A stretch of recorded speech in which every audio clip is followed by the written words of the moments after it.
जिस प्रकार लोकसभा के चुनाव की तारीखों का ऐलान हो चुका है और हर पार्टियां इस मैदान में कूदने के लिए बेताब हैं। वहीं आपको बता दें कि जिस प्रकार से यूपी से बड़ी खबर निकल करके आ रही है कि अपना दल कमेरावादी ने 3 सीटों का ऐलान कर दिया है। ये बड़ी खबर है, जिसमें से कि आपको बता दें पहली सीट कौसाम्बी है, दूसरी फूलपुर और तीसरी सीट है वो मिर्जापुर की सीट। आपको बता दें कि जिस प्रकार से अपना दल कमेरावादी की राष्ट्रीय अध्यक्ष हैं वर्तमान में कृष्णा पटेल, उन्होंने 3 सीटों का ऐलान किया है, वो भी इंडिया गठबंधन के तहत। आपको बता दें कि अपना दल का केंद्रीय कार्यालय है लखनऊ में और उनकी राष्ट्रीय अध्यक्ष हैं कृष्णा पटेल। हालांकि आपको बता दें कि अपना दल के 2 गुट हैं यूपी के अंदर, एक अनुप्रिया पटेल का है, वो सोनेलाल गुट है, और एक दूसरा है वो कमेरावादी है। तो कमेरावादी गुट की जो राष्ट्रीय अध्यक्ष हैं वो कृष्णा पटेल हैं। आपको बता दें कि कृष्णा पटेल ने जिस प्रकार से 3 सीटों का ऐलान किया है, फूलपुर, मिर्जापुर और कौसाम्बी सुरक्षित सीट है। तो 3 सीटों को उन्होंने इंडिया गठबंधन से के तहत 3 सीटों का चुनाव लड़ने का ऐलान किया है। अब देखना यही है कि ये 3 सीटें इंडिया गठबंधन इनको किस तहत सीट देता है। हालांकि आपको बता दें कि जो बड़ा झटका पल्लवी पटेल को दिया गया है वो आज जो समाजवादी पार्टी की नई सीट निकल करके आई है, वहां से जो नई सीट निकल के आई है उसमें से समाजवादी पार्टी ने प्रत्याशी घोषित कर दिया है। अब देखना यही है कि ये जो प्रत्याशी उन्होंने घोषित किया है, तो क्या ये प्रत्याशी बैक होते हैं?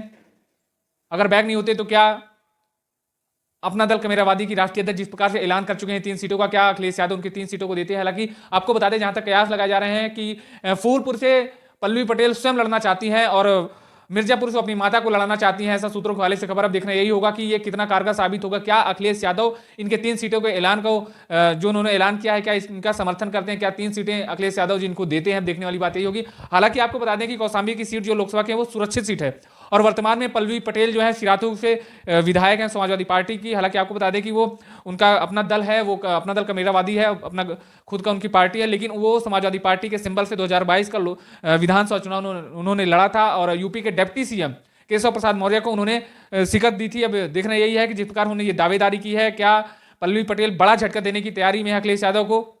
3 सीटों का उन्होंने ऐलान कर दिया। अब अखिलेश यादव कौन कौन सी सीट उनकी मानते हैं? हालांकि मिर्जापुर से अखिलेश यादव ने प्रत्याशी उतार दिया है, बिंद को।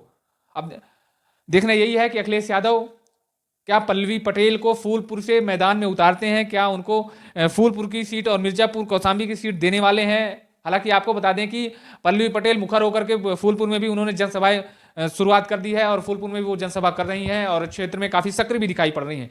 तब देखना यही होगा कि फूलपुर से जिस प्रकार से पटेल बाहुल्य है और अपना दल सोनेलाल की विरासत की जो लड़ाई निकल करके आगे आई है, एक तरफ पल्लवी पटेल है, तो जहां सोनेलाल पटेल की विरासत को लेकर ये जंग चल रही है यूपी के अंदर, पल्लवी पटेल और एक तरफ अनुप्रिया पटेल, इन दोनों की जंग काफी कुछ बयां करती है। हालांकि देखने वाली बात यही होगी कि इनकी जो ये 3 सीटें निकल करके आई हैं, तो क्या इसको समाजवादी पार्टी मानती है?